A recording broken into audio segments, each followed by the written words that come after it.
Okay, what is the difference between simple diffusion and facilitated diffusion, Isa? Okay, so I think facilitated diffusion goes through a channel.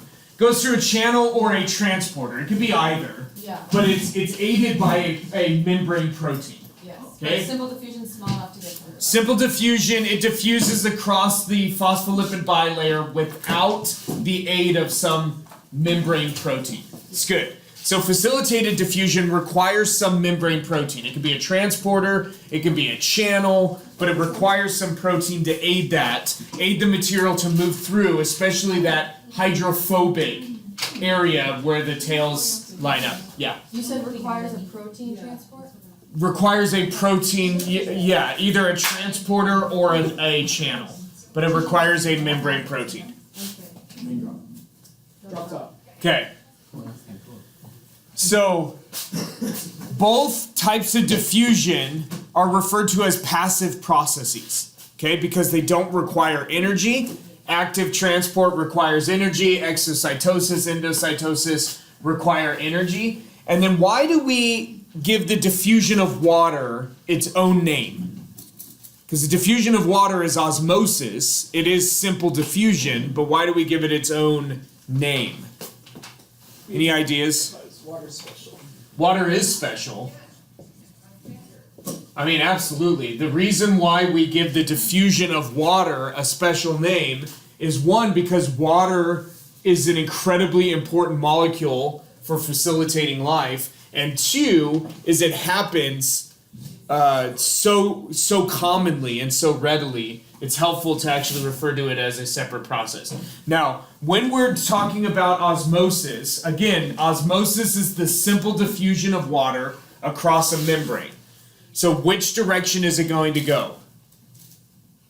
Diffusion, materials move down their concentration gradient to where there's less of that material.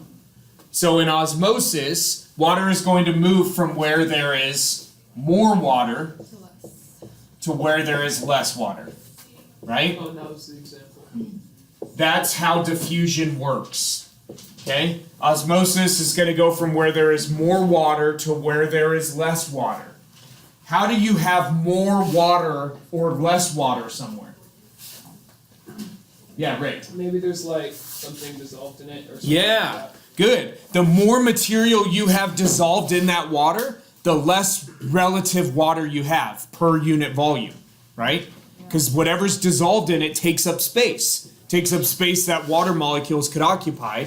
So the more stuff you have dissolved in that water, again, the less water you have. So where do you have more water? Where you have less, what we call solute. Where do you have less water? Where we have more solute. This is chapter 7, which I believe is called the structure and function of cell membranes. But membrane structure and function. Okay. Is that what I told you yesterday? Yes. Or on Monday? Yeah. It is chapter 7. Okay, so osmosis, we're going to go from where there's more water to where there's less water. Where there is more water is where there's less solute. There's less material dissolved in that water. Again, you have to keep in mind that material dissolved in there takes up space. Takes up space that could be occupied by water molecules. Alright? So there are a couple of terms that I want you to be familiar with, so when you take the AP exam and you see those terms, you know exactly what they mean. Okay? Exactly what they mean. And I don't like to do this a lot, just give you definitions, but sometimes there are definitions that are incredibly important to know. First definition is tonicity. Tonicity. Like tonic water? Tonic water comes, yeah, I mean, it's the same root word. Yeah, Trinity. So there's nothing going on between the less solute and more solute? What do you mean there's nothing going Like on? there's no moving? They will move as well, as long as they can. The solutes will move. So there's no moving. I just wanted to put that there to show you where there's more water.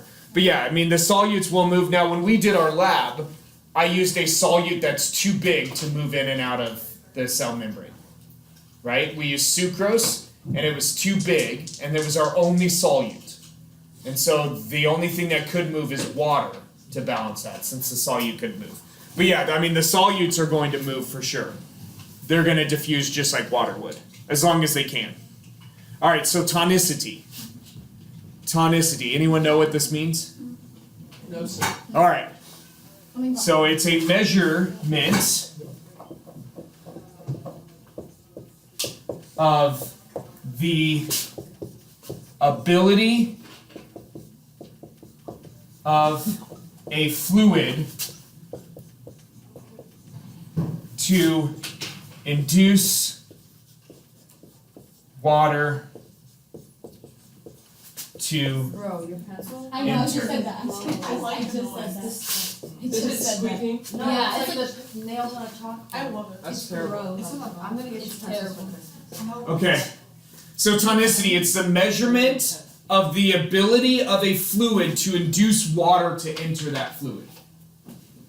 Okay? The measurement of the ability of a fluid to induce water to enter that fluid. Yeah, Trinity. It's only a stupid question, but doesn't do something. Induce, encourage, force. Puts water into the fluid.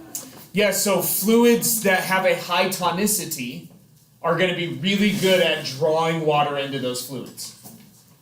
Fluids that have a low tonicity are going to be very bad What's an at, example of fluid like that? I mean, it could be anything. I mean, the fluid, it's more of a measurement of the solute concentration. So it'll refer back to this. And so I could ask you this question, Trinity.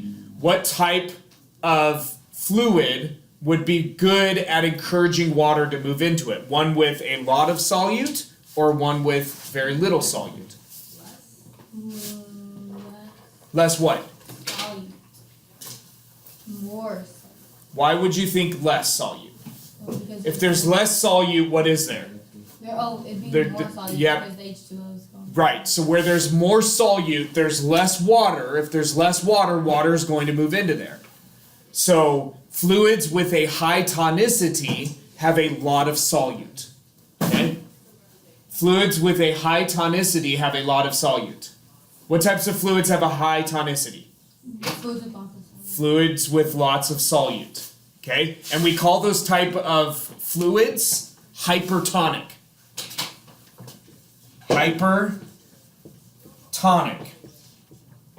Which means high tonicity. Which means a lot of solute or a little solute? A lot of A lot. Okay? And it's just more than whatever's on the other side of the membrane. Wait, what is hypertonic? Hypertonic means high tonicity and means more solute, okay, than whatever the environment is on the other side of the membrane.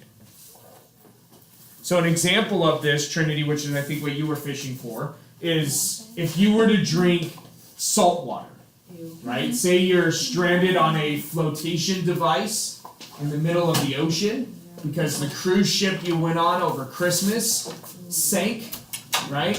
And so you're stranded. I don't like cruises. You don't like cruises, well, anyways. You know, I mean, I'm they're trying fun, to, but I'm trying to build a picture for you, Trinity. Okay, and so you're on this flotation raft with 12 other people, and you run out of water. You run out of water waiting for the Coast Guard from some Bahamian country to come pick you up. Yeah. So you're just waiting, and then you've got nothing, you've got no water left. So you start drinking ocean water. Ocean water is really high in solute, right? That's why it's so salty. So then it makes your blood really high in solute, and now it's going to make your blood hypertonic, which means it's going to be really good at doing what? Getting water to move into your blood. And where's that water going to come from? No, so if it's All going to of your- enter No all of your water. cells. And so it's actually going to shrink your cells down because the water's going to flow out of those That's cells not good. into your hypertonic blood. It is not good, which is why you don't drink marine water. Emma. That's why you don't go on Okay, cruises. this is about salt water. So when we go to Lebanon, we get a lot of mosquito bites, and then my mom she takes us to the ocean, and we just put the salt water on our bites, and it helps it. Is that Well, I mean, it draws material out. So the salt water, if you put salt water on, it draws the fluid out of your tissues. So it draws, those inflammatory. So inflammation is triggered by proteins. You have cells that release proteins that trigger that inflammation. So if you draw that fluid, that excess fluid that's coming from the inflammation, and it draws out some of those inflammatory markers. Yeah, it reduces inflammation. Yeah. Okay. Yeah, Michelle. Hypertonic? Yeah, hypertonic means high tonicity, which means that it's good at encouraging water to move into it. So hypertonic, high tonicity goes with lots of solute, right? Okay. Hypotonic. Low tonicity. Hypotonic is low tonicity, which means it's not good at encouraging water to move into it, which means what? Lot of solute, little solute. Little solute. So you can make your blood hypotonic by drinking distilled water. It's like boiled. So, or distilled water just doesn't have, I mean, if you get really good distilled water, it has nothing but water. So it literally has zero solute. Is it good? Is it good? Does Is it it taste hypotonic? good? Like, is it good to drink? Just don't No, because then it makes your blood hypotonic. What's the problem with being hypotonic? So if your blood is hypotonic, it means the fluid inside of your cell is hypertonic, right? So if your blood is hypotonic, it has a low tonicity, which means now the fluid environment inside of your cell is going to have a higher tonicity than your blood. It's gonna allow the water in. So now water is going to want to move into your cells. It's going to swell them and they'll start blowing up. Oh my gosh. Yeah, especially red blood cells. So when you drink, if you drink distilled water and the tonicity of your blood gets too low, water will flow into your red blood cells and start blowing them up. What does it feel like when a cell blows up? I mean, you wouldn't feel it, but you would very quickly become anemic, and you'd start feeling lightheaded because you wouldn't get enough oxygen to your brain. Yeah. I don't know. If you drink too much water, will your cells like explode? Oh, yes, you can drink too much water. Absolutely. You can die from dehydration. Yeah. Wait, so tap water. Tap water is fine. Tap water's tonicity is pretty close to our blood and pretty close to the tonicity of inside cells. Out of my fridge? That's fine as well. Yep. Tap water and the water you drink like in a filtered water or in bottled water, the tonicity is all about the same. The big difference is what's in it. In tap water, there's a lot of chlorine. There's a lot of chlorine in tap water, and there's some levels of lead and arsenic, some heavy metals that you really don't want to drink a lot of, but it's fine. How much water do you have to drink in a day to die? It depends on how big you are and how regularly you hydrate. So if you're one that's chronically dehydrated, it would take far less water to kill you than somebody that's pretty used to being hydrated or even overhydrated. Chronically dehydrated, you drink. Oh, so that makes sense because But most people are chronically dehydrated. Yeah. All right. So y'all have this, Kate. Do you think we overhydrate ourselves? Mr. Lee told us that once. That we regularly. Overhydrate, yeah, like. I think we go through cycles of dehydration, overhydration. That we do a very poor job of maintaining a good balance. No equilibrium. So yeah, I mean, so I think we're almost always either overhydrated or dehydrated. I'm always dehydrated. All right. I'm always. Do we have tonicity? Yeah.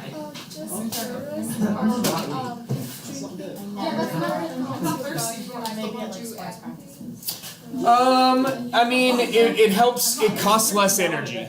So drinking hot water. So Michelle asks, is there anything helpful to drinking hot water? So drinking hot water, it's going to be closer to your body temp than cold water is, right? So you would feel water as hot even if it were like just over 100 degrees Fahrenheit.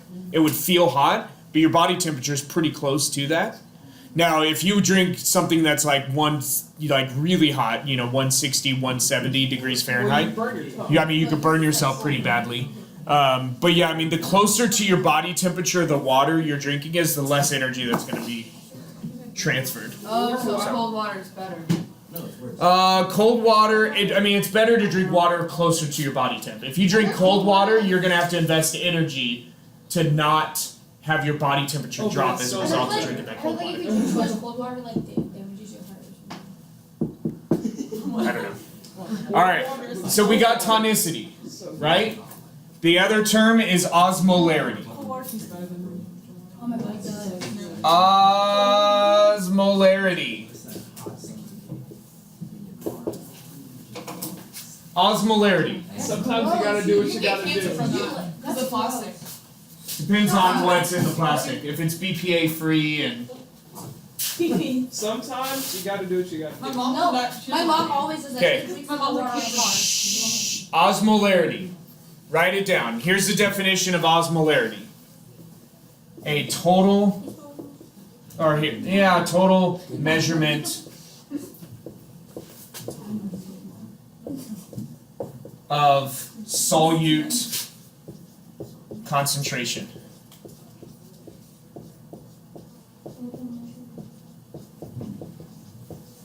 Okay, a total measurement of solute concentration. Total measurement of solute concentration, osmolarity. So hyperosmotic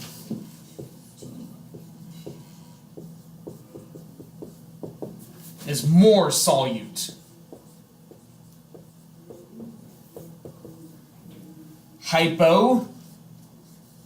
Hypoosmotic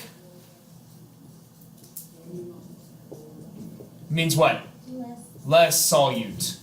So these terms, osmolarity and tonicity, they are related, but they are not synonymous, okay? They are not the same terms, but they are related. Hypertonic solutions are also hyperosmotic, and hypotonic solutions are hypoosmotic, but they do not mean the same thing. Yeah, Trinity. So like for tonicity and like osmolarity, they both like measurements. How do you like measure your solute? There's two O's. They're all relative measurements. Like what do you mean? So they're relative. So if a solution has a higher solute concentration than the solution on the other side of the membrane, then it's hyperosmotic and it's But how do you hypertonic. measure like if it's high? Like is there like something you put? Like, Yeah, you can measure concentration, ion concentration. how you- It depends on what the solutes are.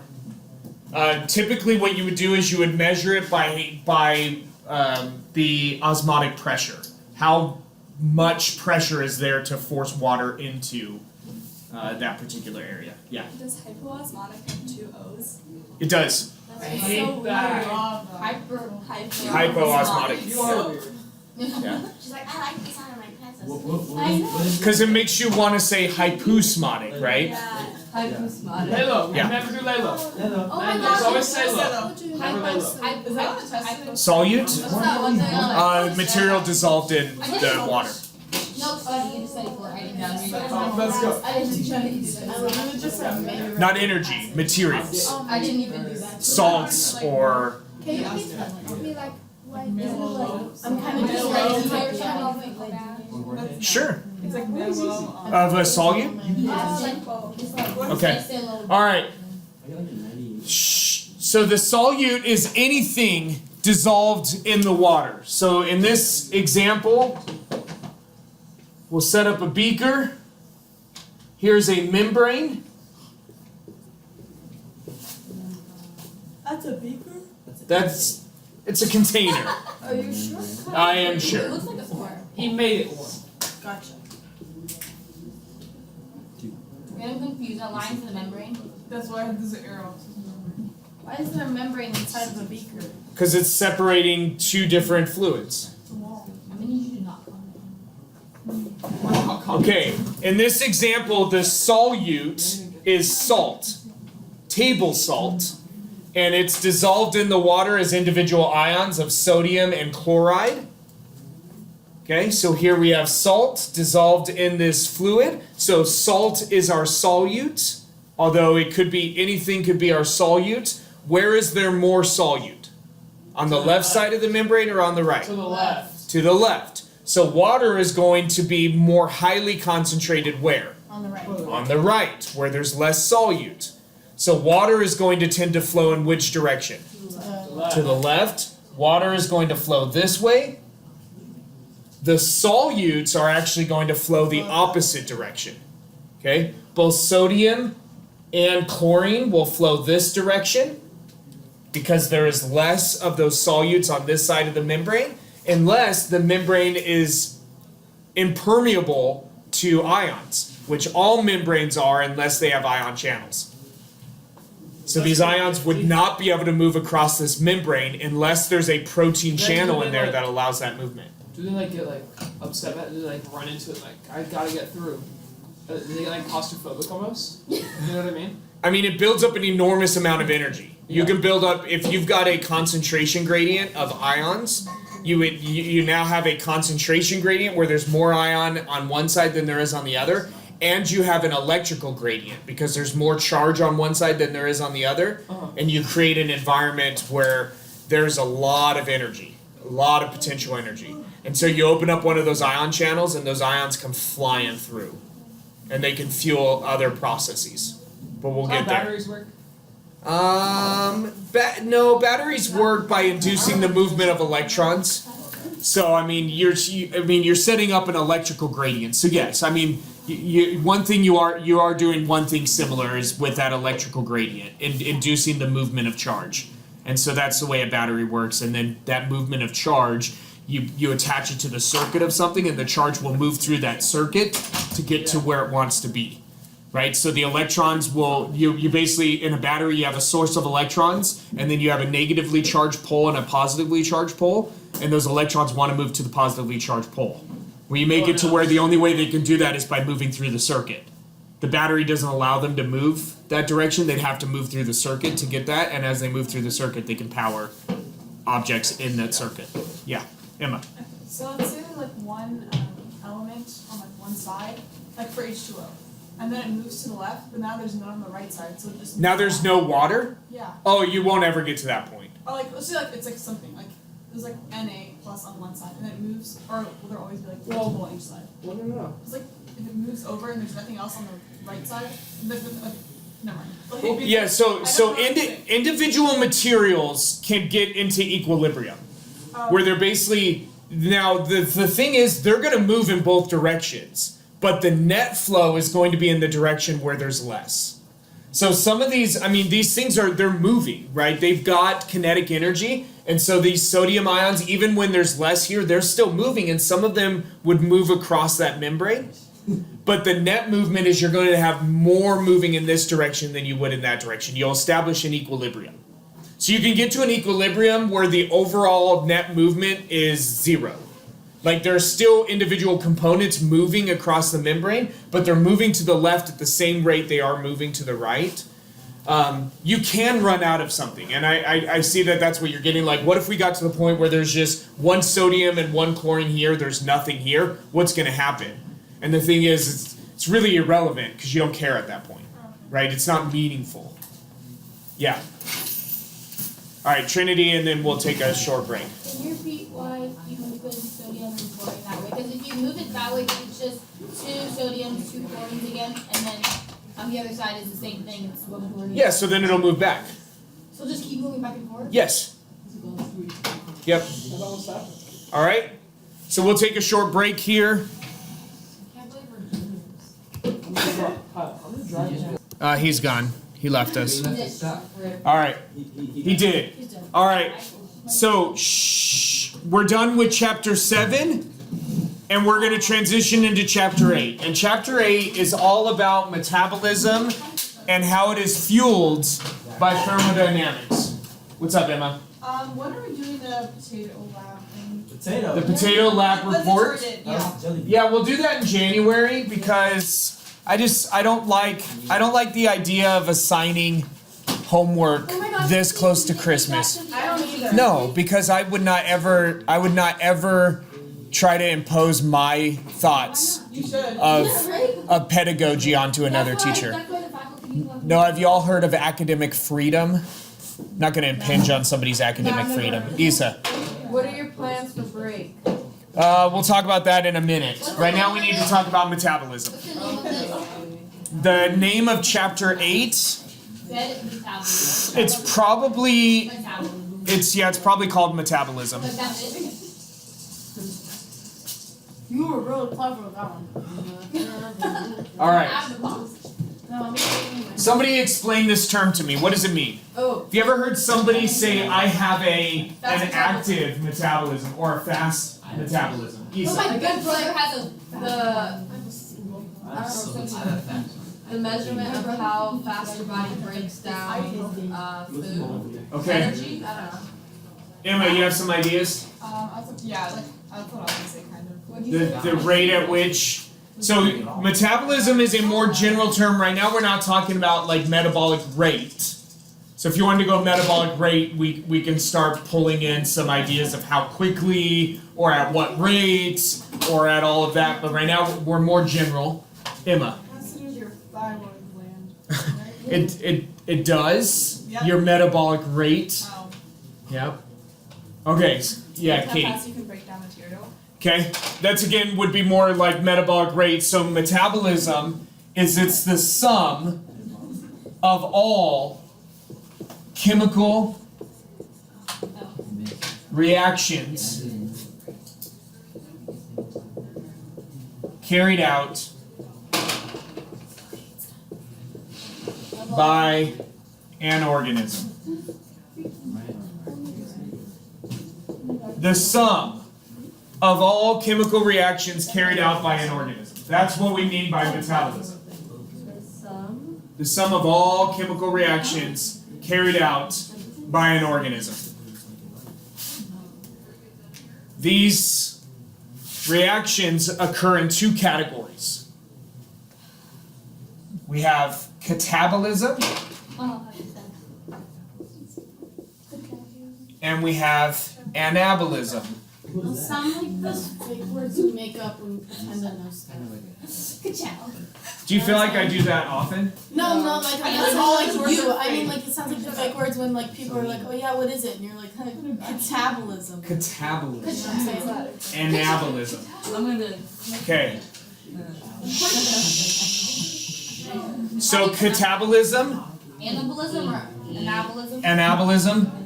Catabolism is the sum I can't see past. of all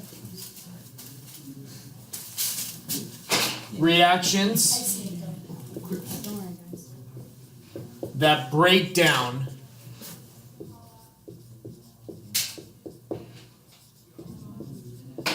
molecules. So catabolism, the sum of all reactions that break down molecules. So what is anabolism going to be? The sum of all reactions that Build up sum of all reactions that build up. Mark. Mark.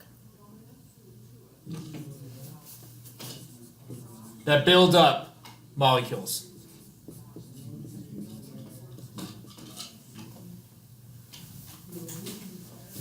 Okay, so we can break metabolism into two categories. Catabolism, all of the reactions that break down molecules. Anabolism, all of the reactions that build up molecules. What are some of the reactions that happen in a living cell? You want to have any ideas? Not really. Not really? Photosynthesis. Okay, photosynthesis would absolutely be a reaction that takes place within living cells. Not all living organisms do photosynthesis, but plants sure do. And so photosynthesis, what are you doing? What's happening during You're photosynthesis? taking in sunlight and Uh-huh. producing glucose. You're producing taking in sun as a thing. you're producing glucose indirectly. Yeah, you're taking the energy from sunlight and you're using it to build biomolecules. That is mainly an anabolic process. Anabolic process, the building up of molecules. Any other reactions? Kyle. RxNS is reactions. It is. You bet. What is it? RxNS. Reactions. Oh, okay. Did you write out reactions? No, I just wrote the first one. It's like energy production. Through the mitochondria. Yeah. So in that, those are mostly catabolic processes, breaking down your food molecules and harnessing the energy from them. Good. Does this make sense? Yeah, Trinity. Never mind. You got nothing. Okay. All right. That's fair.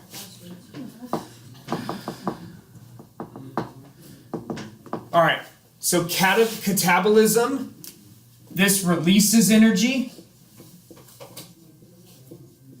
Catabolic processes release energy.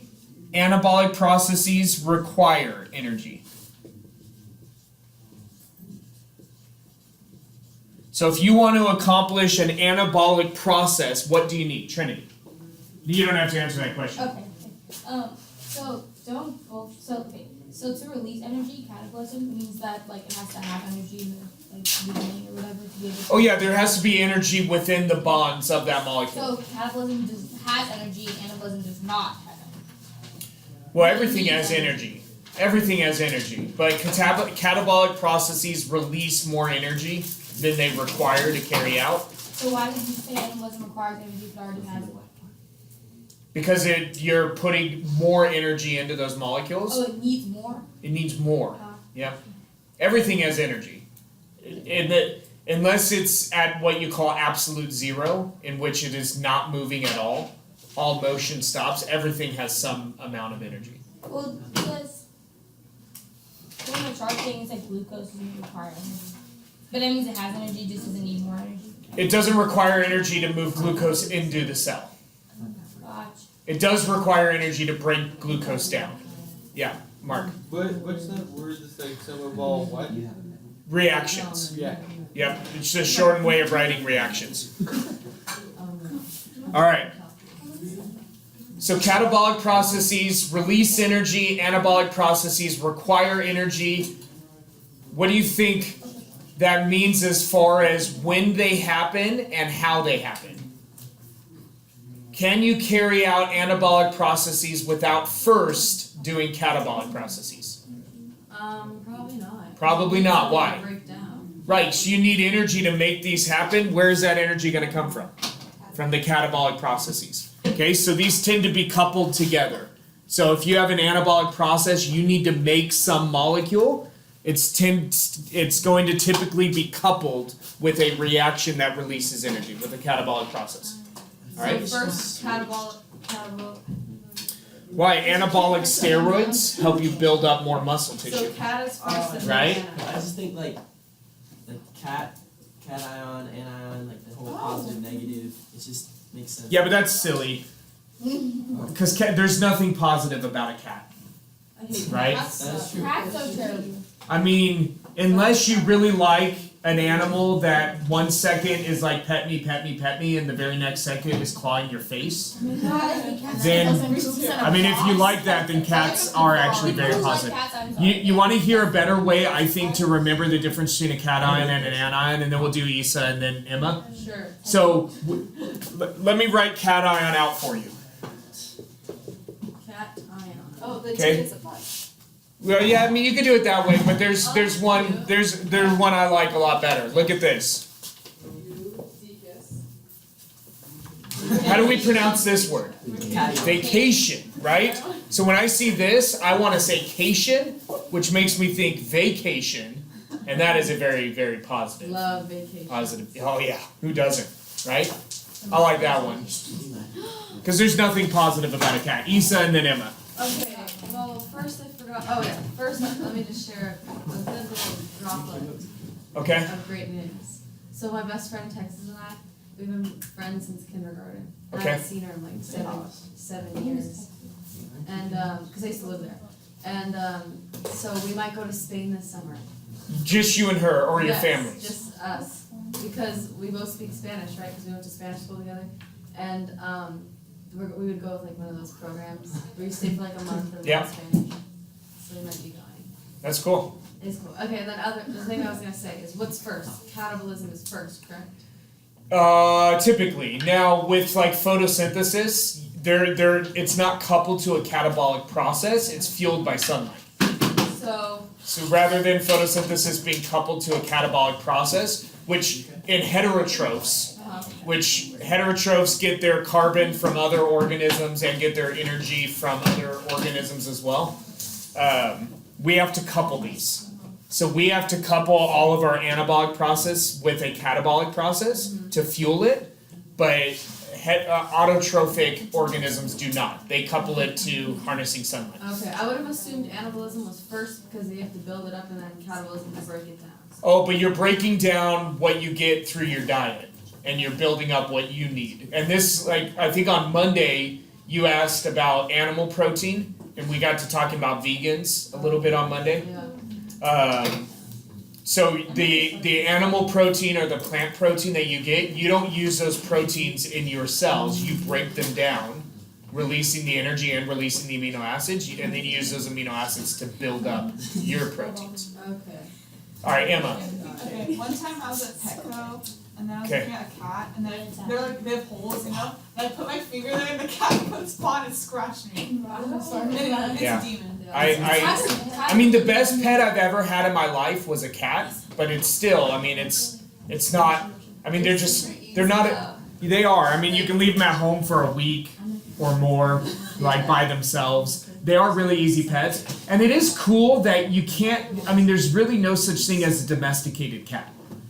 I mean, there are like lazy cats, there are fat cats, but they are never domesticated. I mean, they're wild. Sphinx cats. No, Leon All right, Kyle, then Trinity. When Rick and I we went to Petco and they have fiddler crabs for like $2, we Did you get have one? the idea to have a class pet. But who's gonna take care of it when I'm not here? I don't know. Just I thought I'd put that. Doctor, produce a dog. All right, Trinity. Okay, so so you know all those like stranded cats, you know? Or not stranded cats, like your great like wild cats. Feral cats, yeah. Okay, so there's this black one, right? And I was walking down the street to CJ, and then like ran in front of us and like just like attacked us. I like ran back into the house. I got so scared. Yeah. And that's one reason why I hate cats. Huh? Yeah. All right. Yeah. This is disappearing. So if you don't have it, you gotta get it before I erase it. Straight up attacked that. That's why you don't hate cats. We do only have one more thing. Although we only started with 3. So. Yeah, those are cute. What do you think?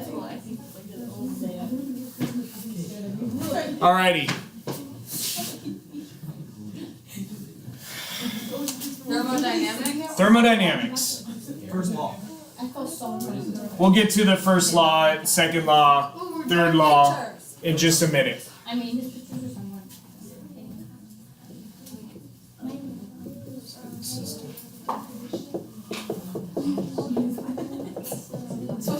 Okay, in thermodynamics, there are a couple of terms that you have to know what they refer to. That's very beautiful. Is it? Yeah. Wouldn't stop. Okay.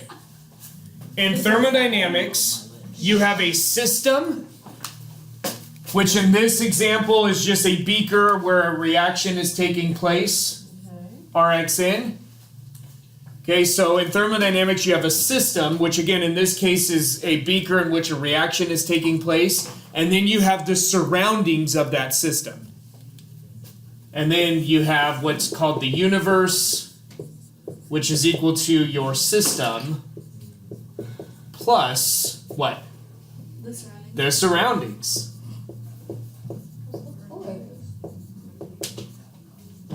Okay?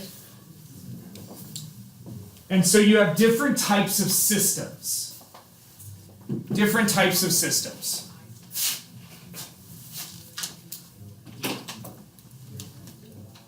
Welcome back. Hello. Hi. Hello. So we have different types of systems. All right, we have open systems. Rxn is reactions, right? Yeah, you bet. So we have open systems. And in open systems, matter and energy can enter or leave. Okay, in an open system, matter and energy can enter and leave that system. If it enters, where did it come from? Yeah, what do we call that outside of thermodynamics? The surroundings. If it leaves, where does it go? To the surroundings. Okay? So again, that's why you have to, when you think thermodynamics, you have to think system and surroundings. System and surroundings. System and what? Surroundings. Look at that. I love it. Even in December, y'all are capable of learning. It's impressive. Impressive. Okay, so open systems. Matter and energy can enter and leave the system. Closed And leave or leave? and or Slash me too. closed systems. Energy can enter or leave your system. Okay, so in a closed system, matter cannot enter or leave, but energy can. So in a closed system, matter cannot enter your system or leave your system, but energy can. Alright? So open system, matter and energy can enter or leave your system. So in a closed system, if energy enters, where did it come from? The surroundings. If energy leaves, where does it go? To the surroundings. Matter does not move into or out of a closed system. The third and final type of system is called an insulated. I don't think that's spelled right. Is it you? Yeah. Insulated system. He is not insulated. That is a good view. That's a good really doctor. Nothing. Thank you.